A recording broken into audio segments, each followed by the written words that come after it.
откако ќе се заврши процесот на имплементација или откако ќе се усвојат уставните измени во Република Македонија и откако ќе се ратифицира како последен чекор овој договор во парламентот на Република Грција, двете страни или една од двете страни ќе испрати информација до генералниот секретар на Обединетите нации, кој ќе ја достави оваа информација дека со взаемна согласност на двете страни е постигнат договор и прашањето е затворено.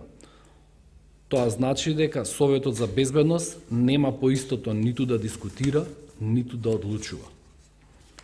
Постапката е потврдена во рамките на самиот договор или, за попрецизно информирање, ќе ги цитирам ставовите 5, 6 и 7 од член 20 од договорот кој што го имате јавно. Ќе ги читам ставовите, значи. Разликата и преостанатите прашања наведени во резолуциите 817 и 845 од 1993 година на Советот за безбедност во Обединетите нации ќе се сметаат за решени по влегување во сила на оваа спогодба.